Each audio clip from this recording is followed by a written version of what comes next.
Good morning everyone. Welcome back to my YouTube channel Unfog with Dr. Atahar Parveen. This is the MCQs 5 AM challenge class from this series and today is day 3 from the physics part. We have been discussing most expected MCQs in the previous classes also, and in this class we will be discussing little bit of a high level of physics, little bit of, you can say, the tough level we are going to discuss here. So this class is mostly very important for CRICE and HSTR aspirants. Of course, GPSTR and TET aspirants also should attend the class, but then these are little bit of high level questions. There are few questions in TET and in GPSTR also, right, which will be little bit tougher. So that portion will be there from this class. Okay, for HSTR and CRICE you can expect this type of high level questions in exam this time also. Okay, so let us read this question. If the energy E of a photon is equal to h nu, where nu is the frequency and h is Planck's constant, then the dimensions of Planck's constant are. So here first you should understand that I am giving you this question wherein they are asking this dimensions of Planck's constant, but then you should also be knowing the value of Planck's constant. You should also be knowing the formula E is equal to h nu, which is a very important concept, right? It is talking about the energy of a photon. We talk about it, we address it as a Planck's equation, where h is Planck's constant, nu is frequency, and E is the energy of the photon. Now we have to find the dimensions for this E of a photon, right? But then you also have some alternative definitions of energy, right? Energy means we can treat it as equal to work, right? And work is equal to, very basic formula we have, force into distance, right? Now you can derive this force into distance into force as mass into acceleration into distance again, right? Now things became easy, right? You know the dimensions of mass, you know the dimensional formula of acceleration, you know the dimensions of a distance, right? So now you can easily write here what is the dimension of mass, capital M, right? And acceleration, from the previous classes you will be knowing about this. So that's the reason why I took this question. It is LT minus 2 and we have L for distance, right? So this will give me the dimensions of energy now, m, L, 2, t to the minus 2. So now we have got the dimension of energy. But what is the final question? The final question is that we should find out the dimension of the Planck's constant. That is our final question, right? Now energy we got, we have this formula again, E is equal to h nu, right?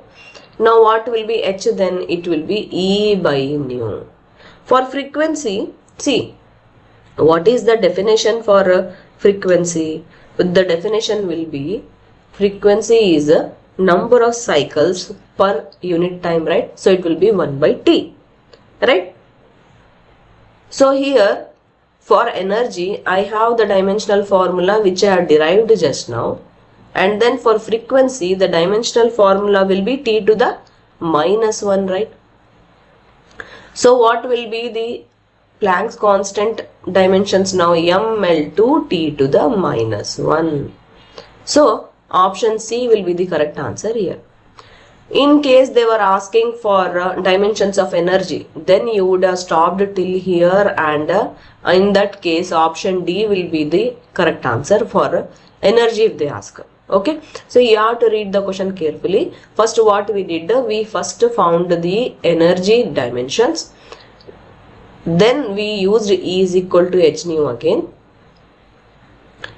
and then we used h is equal to E by nu, we substituted and we got the dimensions of Planck's constant. Okay, now what is the assignment for you? You should write the Planck's constant value along with the unit in the comment section. That is one assignment for you. Of course in the last also I will give you questions as a assignment. Okay,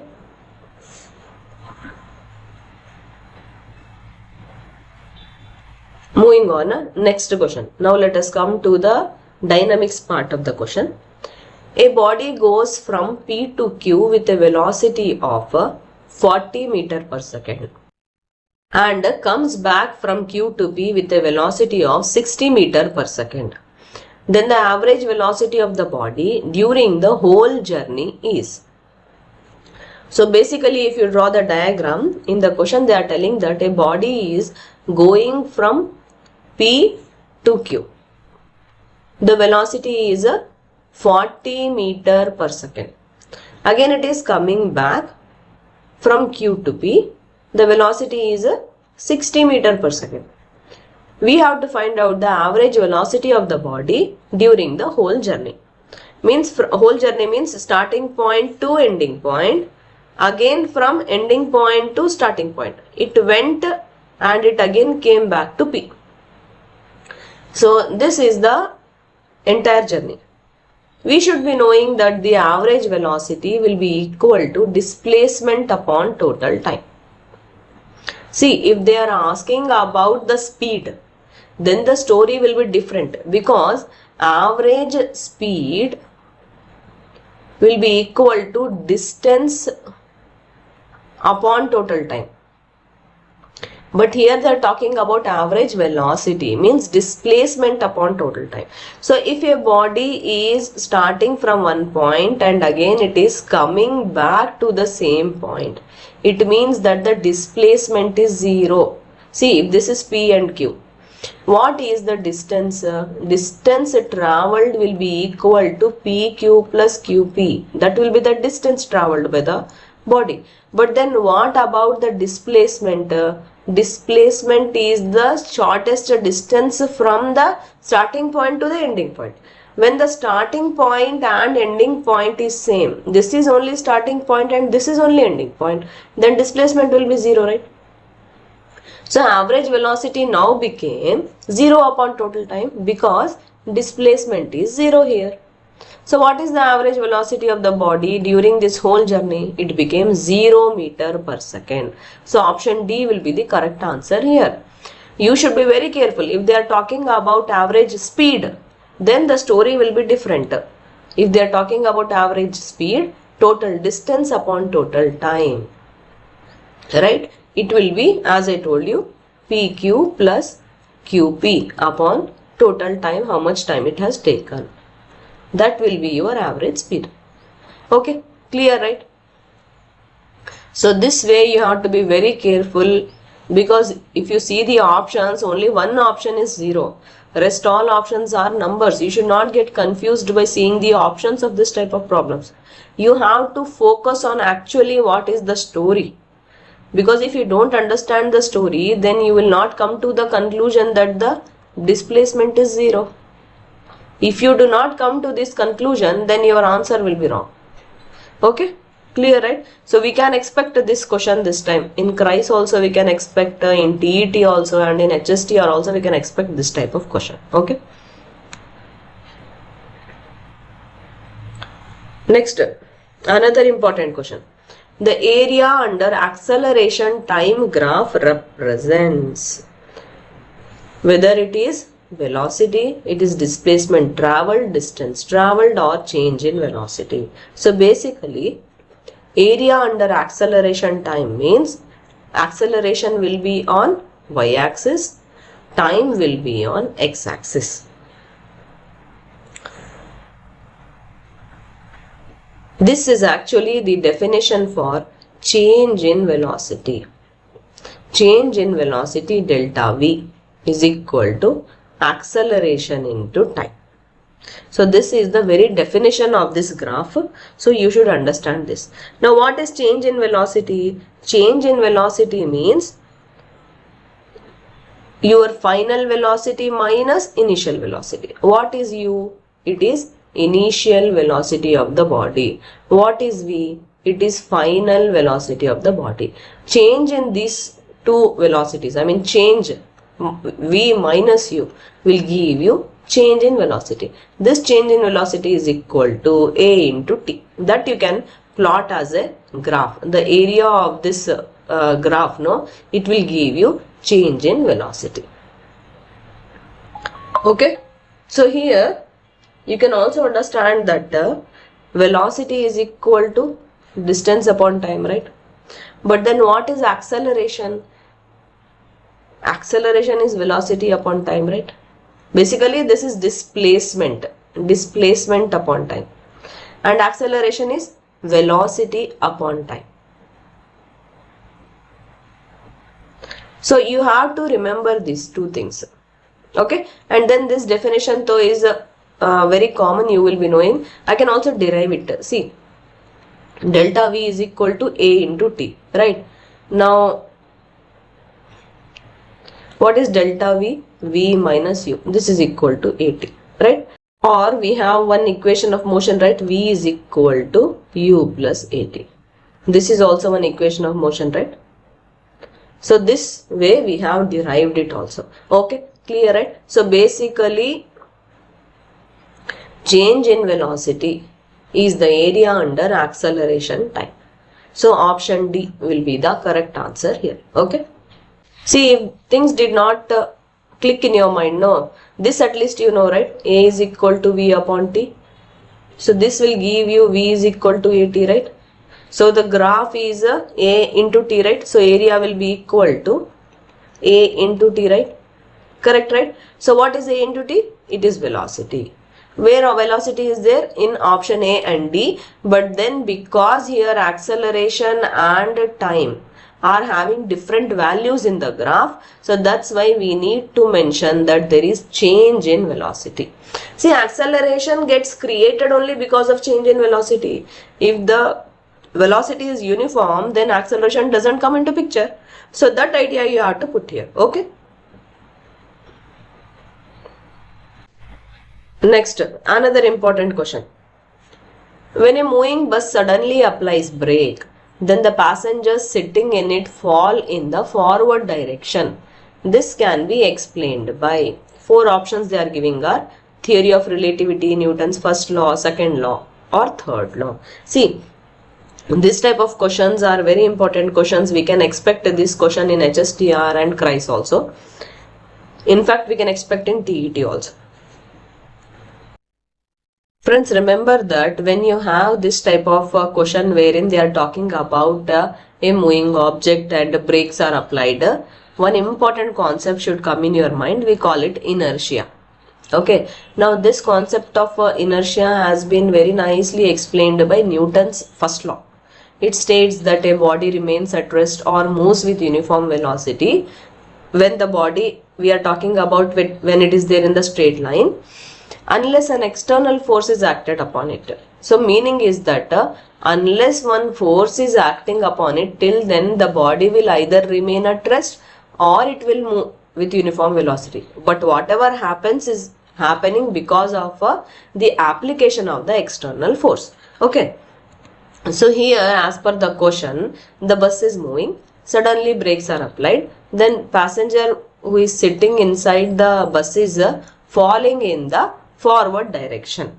So this is actually happening because when the bus is stopping suddenly, the passenger's body wants to keep moving along with the bus.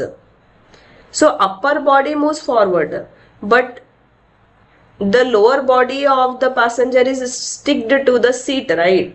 So therefore passenger is falling forward. This is actually happening because of inertia of motion. So that's why our correct answer will be the Newton's first law, option B. Okay, so this type of story comes means remember it is because of inertia. Next, question number 5. A body of mass 6 kg is rotated in circle of radius 3 meter with a uniform speed of 10 meter per second. The force which must act on the body to maintain the motion is, see actually here, the body is there of mass 6 kg. It is rotated in circle of radius 3 meter. So the radius is of 3 meter. Now this is happening with a uniform speed of 10 meter per second. So here mass is 6 kg. Velocity or speed 10 meter per second, radius 3 meter. The question is the force which must act on the body to maintain the motion is. So here we are talking about the centripetal force because the force is towards the center. So that is equal to, what is the formula? mv square upon r, and this is a very important formula. Usually questions come from this concept. Okay, so here we have to find the force. F is equal to 6 into 10 square upon 3 or 600 upon 3. So this is equal to 200 Newton. Option B will be the correct answer. So unless and until you know this formula, you cannot reach to the correct answer. So that's why you should know what is the formula for centripetal force. There is another concept known as centrifugal force. Your assignment is to read and learn about this centrifugal force. Okay, if possible, do more problems based on centripetal force also. And these are your assignment questions today. The questions are, the SI unit of Planck's constant is. Not only unit, you also mention the value. You have to comment below this video. Okay. A car travels around a circular track at a constant speed. Which of the following remains constant? This is your question. Next question is, the area under velocity time graph represents. See, we have discussed about the acceleration time graph in the class. Now you answer about the velocity time graph in the comment section. Of course, indirectly we have taught you this also. Now you should understand and tell me what is the correct answer. Next, question number 4. A passenger standing inside a bus falls backward when the bus starts suddenly. This is due to. So this also you have to tell. Here you should learn two concepts, inertia of motion and inertia of rest. That is also your assignment. Okay. Next, question number 5. This is again based on centripetal force. You can use the same formula, same lines, put different numbers which are there in the questions and then find the answer. Okay. So friends, we are really happy with your response. Many aspirants are waking up in the early morning and watching our classes. It is very nice to see all of you working hard so much. Here we want to stress that the paid class aspirants, please watch these classes, because after notification we will start different type of revision classes for you based on the new syllabus. Then you will have a continuous touch with the subjects. Okay, so I want to also tell to the aspirants who are watching free classes, please don't expect regular classes after the notification, because we have promised revision classes for a paid class aspirants. We will have to do justice with them also. So that's why we are taking classes now only. After notification, we may not be so regularly posting in Unfog with Dr. Athar Parveen YouTube channel where we give free classes. So that's why we are trying to give free classes more and more now. So as soon as the notification comes, it will not be possible for us. Okay friends, but then you have many more classes in our YouTube channel. You can explore this YouTube channel. You will get plenty of free classes. It is up to you to search and watch them. If you have not joined our Telegram channel, you can join. You have a Telegram group also where you can discuss with us. You will get the link in the description below this video. And then you can also subscribe to our channel, share among your friends, and then explore our channel more and more. Okay friends, thank you. All the best. Bye.